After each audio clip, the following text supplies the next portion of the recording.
How does the most important Audi in the lineup drive? Well, that is what this video is all about, and this is a 2025 Audi Q5. From the ground up, it has been redesigned, and all engines get more power under the hood. But rather sadly, there's no plug-in hybrid to talk about, at least not yet. If you haven't watched my first video, where I take a look around the outside and of course the inside with the new infotainment system, the new active safety systems, etc., be sure and check that out. Without further ado, let's just get this out on the road, see what it's like.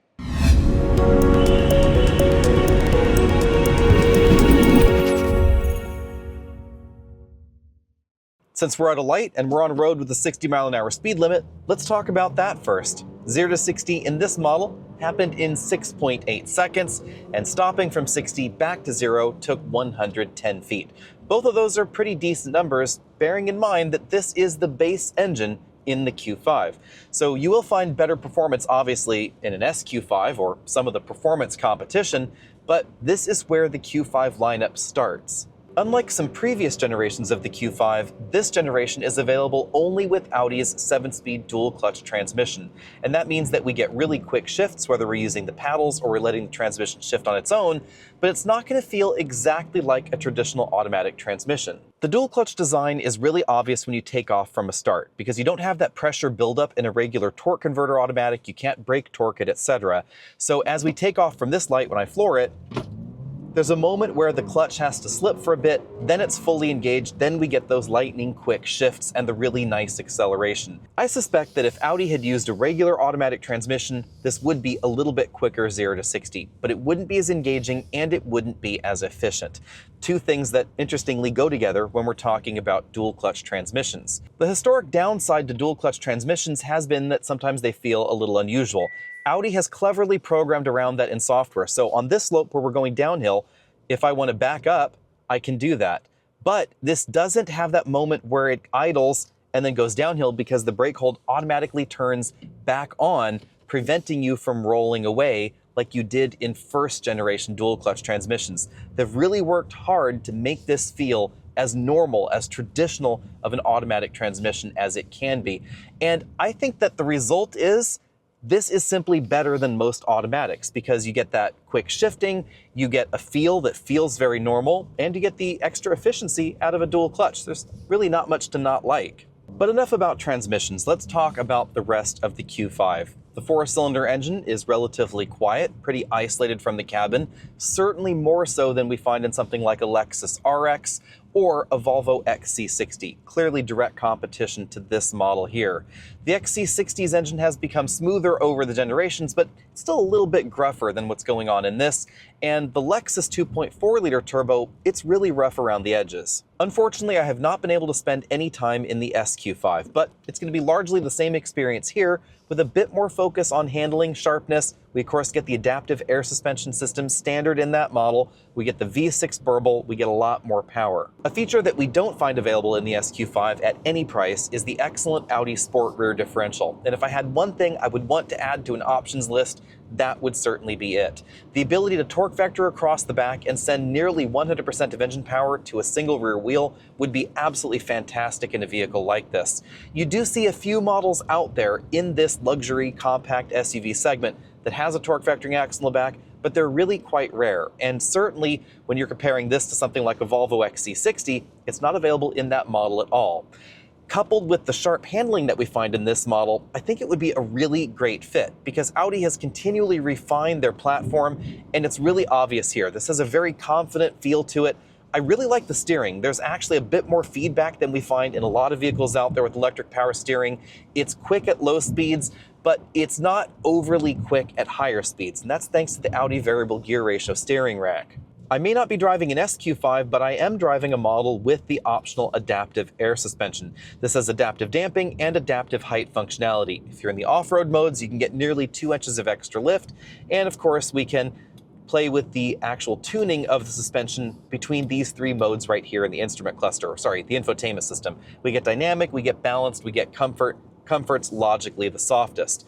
Comfort in this model, according to Audi, is going to be a little bit more comfortable than in the SQ5, and dynamic is not going to be quite as firm. But there's a decent amount of crossover in the drive modes and the suspension feel. I have to say, I probably would spend most of my time in comfort, because this is not a wallowy soft air suspension. It doesn't feel like some of those bigger vehicles out there that you might be worried about. Remember, this is still a German vehicle, and Audi still designed this to feel like it was carved out of a single block of steel. Everything about this feels stable, it feels very well bolted together, and that's probably the big thing to know about the Q5, is especially versus a Lexus RX or an Acura RDX, there seems to be significantly less body flex in here. The body is quiet, it's tight, it feels really well composed, and the steering rack, I think, is really well done, really well suited to the tuning of the Q5. This, of course, has Audi's variable gear ratio system, so it speeds up the ratios a little bit in slower driving to help you maneuver around a parking lot, and then it relaxes things a little bit out on the open highway so it doesn't feel twitchy. The other area where Audi has definitely spent some time is cabin quietness. Bearing in mind, obviously, again, not driving the SQ5, but this cabin is really hushed, whether we're talking about rougher road surfaces like this medium paved road that we're on here, or highway noise where wind noise is a bigger factor. Of course, we do have acoustic laminated front glass, but acoustic laminated side glass is an option if you want to get those upper end trims. Audi was really proud of the fact that this is the quietest Q5 that they've ever built, and I think it shows out on the road, whether we're talking about a regular paved road surface like this, or out on the open highway where higher speed wind noise is a bit more of a concern. This model, of course, has acoustic laminated front glass and side glass, so this is going to be one of the quieter models, and the side glass is optional. You won't find that in the base Q5. For our final cabin noise and fuel economy scores, you're going to have to wait, of course, until we can get one of these at home and run it through our usual battery of tests, but I wouldn't be surprised if this was one of the quietest entries in this compact SUV segment. It certainly comes across as quieter and more refined than a Volvo XC60, and also the last BMW X3 that I drove, but that is not the currently on sale brand new X3, so be sure and stay tuned for that review, because that is coming up really, really soon. Versus the Lexus, versus the Acura, this is definitely quieter on the inside. The GLC seems to be about as quiet as this model, but of course, depending on what you're getting in that GLC, it could be significantly more expensive than the Q5, and it's going to be a lot tighter inside, because it's definitely not as big of a vehicle as this. Fuel economy, we've been averaging 27 miles per gallon so far today, and that is a really excellent score, especially considering the hills that we've been going up and over and the higher speeds that we've been driving out on the open highway. Of course, if you wanted better fuel economy, you could look at some of the hybrid or the plug-in hybrid options out there, especially if you're doing a lot of stop and go or slow and go driving. If you're doing a lot of city driving, a plug-in hybrid XC60 or a regular hybrid Lexus, they're certainly going to be giving you better fuel economy. This model and the previous generation. Why Audi is selling them side by side, I don't really know, but you should keep that in mind if you are headed out to an Audi dealer lot and you say, hey, I want a 2025 Q5. If you want the Prestige package, which has everything that this model had on it, including some of the extra interior features and lighting features, etc., that started at $60,600. So definitely pricey compared to last year. The SQ, that starts at $64,800 plus the $1,295 destination charge and goes on up to $71,200. If you want the Sportback model that is returning for 2025 with this new generation, it's about a $3,700 upcharge. I've got to admit, the Q5's price tag did raise my eyebrows just a little bit, and a BMW X3 comparably equipped is going to be a little bit less expensive than this, but the Q5 is roomy, it also is very tech forward, and I really appreciate that twin screen setup in the dashboard. The passenger screen, a little bit less much, but I think that the head-up display and that twin OLED display is truly fantastic. It's also just really comfortable and easy to live with, especially in this top-end Prestige trim with the full four-corner adaptive air suspension, that big cargo area, the pretty roomy passenger area there in the back. How does it stack up against the competition? Truly, that is difficult to comment on at the moment because of the tariff situation in North America. It appears that Audi has probably baked maybe more of that tariff equation into the price tag of the Q5 at the moment. Sorry for the planes taking off overhead there, but we don't know exactly how the tariff situation is going to impact the competition. Are we going to see really rapid price increases in some of the competitors that are not built in North America? Bearing in mind that some of the competition is built in North America and may not see as much of a tariff impact.